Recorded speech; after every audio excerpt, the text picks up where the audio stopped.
झारखंड में बता दें कि विधानसभा चुनाव की आधिकारिक घोषणा के बाद लगातार सीट शेयरिंग को लेकर के चर्चा हो रही थी। कल की अगर बात करें तो कल एनडीए की तरफ से सीट शेयरिंग का फॉर्मूला जो है वो स्पष्ट कर दिया गया। मीडिया के समक्ष आकर के हेमंता बिस्वा शर्मा जो असम के मुख्यमंत्री हैं और झारखंड बीजेपी के चुनाव के सह प्रभारी, उन्होंने स्पष्ट कर दिया कि आजसू 10 सीटों पर जबकि जदयू 2 और लोजपा 1 सीट पर, यानी चिराग पासवान की पार्टी 1 सीट पर, इसके अलावा 68 सीटों की बात करें तो उस पर बीजेपी और कुछ सीटों पर अन्य दल जिनके पर प्रत्याशी मजबूत स्थिति में हो गए उन्हें दी जाएगी।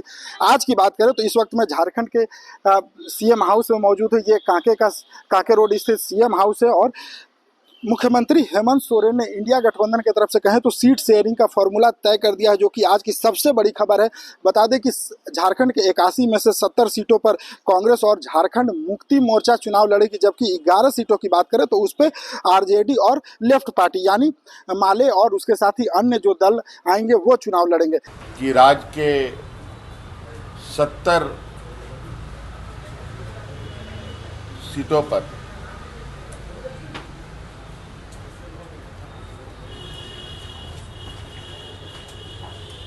इंडिया गठबंधन के जेएमएम कांग्रेस के प्रत्याशी होंगे और जो बचे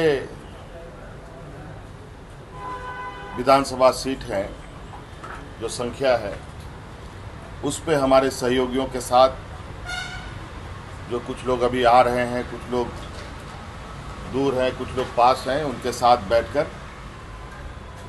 बाकी जगहों की भी कौन किस में चुनाव लड़ेगा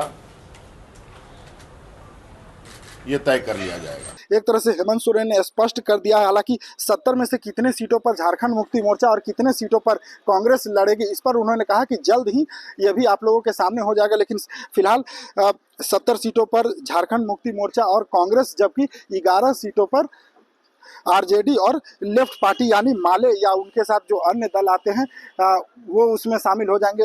बता दें कि लगातार यहाँ पर झारखंड मुक्ति मोर्चा के वरिष्ठ नेता मौजूद हैं। हालांकि बता दें कि जिस वक्त हेमंत सोरेन घोषणा करे तो उस वक्त कांग्रेस के झारखंड के प्रभारी गुलाम अहमद मीर समेत कांग्रेस के नेता तो मौजूद थे, लेकिन सबसे बड़ी बात है कि राजद के नेता इस वक्त।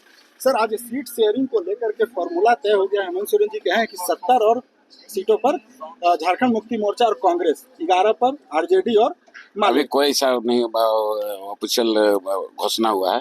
अभी मोटा मोटी 70 सीट पर जो माननीय मुख्यमंत्री जी बोले हैं उस पर अभी होगा। अभी सभी दलों को मिलकर बाकी और सहयोग दल हैं। क्या लग रहा था कि सीट शेयरिंग में कुछ पेच फंस रहा था? कोई पेच नहीं है। समय से मौजूद नहीं थे जिस वक्त वो रात में चले गए ना, सब ठीक ठाक करके। अच्छा, रात में ही बात हो गई थी? सब हो गया, सब ठीक ठाक। हम लोग को कोई गड़बड़ कहीं नहीं। कोई गड़बड़ नहीं है? कोई गड़बड़ नहीं, सब ठीक ठाक है। मतलब पूरा कॉन्फिडेंस, एकदम कॉन्फिडेंस। आने वाले दिन में हेमंत सोरेन जी के नेतृत्व में ही सरकार बनेगी। देखिए, बिल्कुल यहाँ से जो नेता सीएम हाउस से निकल रहे हैं उनका कहना है कि कहीं कोई पेच नहीं है। कल देर रात बता दें कि तेजस्वी यादव लगभग 11 से 11:30 बजे के बीच यहाँ पर पहुँचे थे। कल हेमंत सोरेन से उन्होंने मुलाकात की थी। हालांकि इस जब घोषणा हो रही थी उस दौरान वो यहाँ पर मौजूद नहीं थे। सबसे बड़ी खबर यही है कि झारखंड के 81 में से 70 सीटों पर झारखंड मुक्ति मोर्चा और कांग्रेस चुनाव मिलकर साथ लड़ेगी। वहीं रेस्ट जो 11 सीटें हैं, जो बाकी की 11 सीटें हैं, उस पर आरजेडी और लेफ्ट पार्टी यानी माले और सीपीआईएम अगर आती है या जो भी लेफ्ट पार्टी आती है वो लड़ेगी। लेकिन फिलहाल माले इनके साथ है,